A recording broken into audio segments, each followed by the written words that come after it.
Walter White's downfall is the clearest example of how ambition can turn survival into an impossibility. At the start, Walt is cautious, paranoid, and methodical. He checks every angle before making moves. But as his ego grows, so does his recklessness. Gustavo Fring represents the opposite end of the spectrum. He's meticulous, controlled, and patient. He builds structures that should, on paper, guarantee survival. Gus's issue wasn't greed or pride in the same way Walt's was. It was obsession. His vendetta against Hector Salamanca made him vulnerable. Mike Ehrmantraut sits somewhere in between. Mike is pragmatic, disciplined, and very clear about boundaries. Unlike Walt or Gus, Mike doesn't lust for power. He only wants stability and enough money to secure his granddaughter's future. His precision is legendary, and for a long time it looks like he'll make it. But Mike's downfall comes from underestimating Walt's instability. Hank Schrader's end is the tragic consequence of being on the other side of the war. Hank is relentless, intelligent, and brave, but he's also bound by duty. Unlike Gus or Mike, Hank can't choose when to walk away. His job as a DEA agent means that once he knows who Heisenberg is,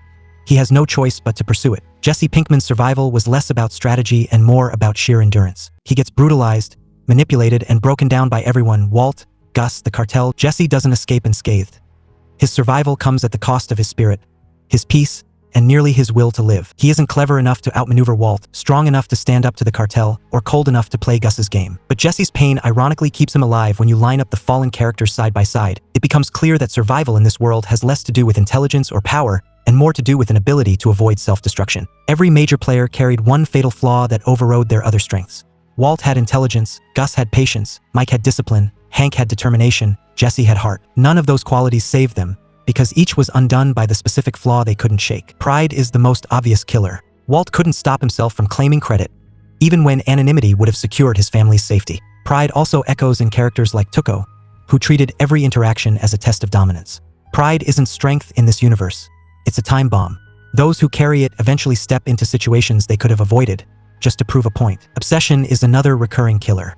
Gus lived an entire life of discipline and composure, but the slow burn of his hatred for Hector Salamanca overrode decades of patience. Hector himself was driven purely by vengeance, unable to see a future without it. Jane's obsession with escaping her father's control and Jesse's pain through heroin sealed her fate. When obsession becomes the center of decision-making, survival becomes secondary.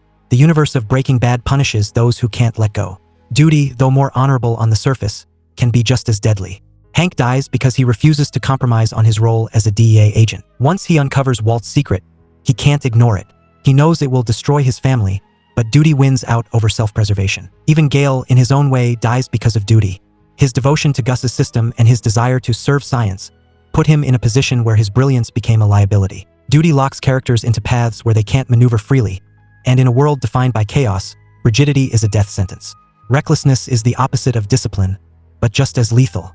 Tuco, Todd, Jack, and countless cartel members fall into this category. Their failure isn't that they cared too much about one thing like Gus or Hank, but that they didn't care enough about anything beyond the immediate moment. Every reckless act adds weight to the pile until collapse is unavoidable. Breaking Bad's world is a place where chaos always waits for the smallest mistake to explode. Greed finishes the circle. Jack's gang, Walt in his later years, even characters like Saul's clients who show up for criminal defense, all fall into traps laid by greed. It doesn't have to be money. Power, control, validation, they all count as greed in this universe. Once greed becomes the priority, people extend themselves past the point of safety. And once extended, they can't retreat. That's why Walt doesn't retire when he's already earned millions. That's why Jack doesn't just take Walt's money and disappear. Greed clouds judgment until only collapse is possible. What's important here is that every one of these flaws has something in common. They trap the character. Pride demands recognition, obsession demands fulfillment, duty demands loyalty, recklessness demands chaos, greed demands more. None of them leave room for adaptation. None of them leave room for retreat. And that inability to retreat, this refusal or failure to step aside when the fire is at its hottest, is why almost everyone burns. Saul Goodman doesn't fit into the same framework as Walt, Gus, Hank, or Mike. His presence in the story feels slippery, like someone who exists in the background yet somehow always lands on his feet. Unlike Walt, Saul doesn't lust for recognition. Unlike Gus, he doesn't spend decades building meticulous structures. Unlike Mike, he doesn't operate with strict discipline. Unlike Hank, he isn't bound by duty. And unlike Jesse, his survival isn't just endurance, it's calculated avoidance. Saul's genius isn't in controlling the game, it's in sidestepping it. From the moment we meet him, Saul is a man of flexibility. His office, designed as a cheap circus of Americana, says everything about his character. He thrives on appearances and manipulation, but never in ways that make him indispensable to any one empire. He isn't the cook, he isn't the enforcer, he isn't the kingpin. He's the guy you go to when you need something fixed or someone disappears. By keeping himself in the role of facilitator, he ensures that others carry the risks while he collects the fees. Saul adapts with stunning speed.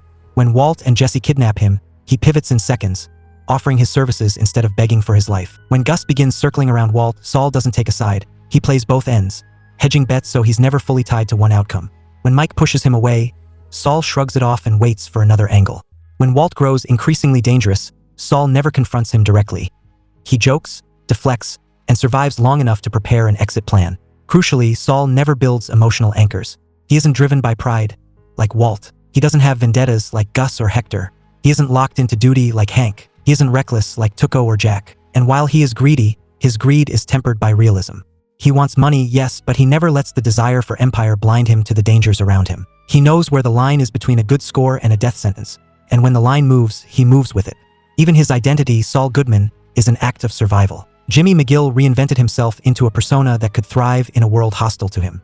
When danger rises again, he reinvents himself a second time, disappearing into Gene Takavik. That ability to shed skin and start over is something no one else in this universe masters. Where Walt clings to Heisenberg, Gus clings to his restaurant facade, and Hector clings to his vendetta. But survival by adaptation doesn't mean safety forever. Saul's path is filled with compromises, humiliations, and constant risks. He doesn't win the way Walt once thought he did. He doesn't command empires like Gus. He doesn't leave behind a noble legacy like Hank wanted. His survival isn't about glory.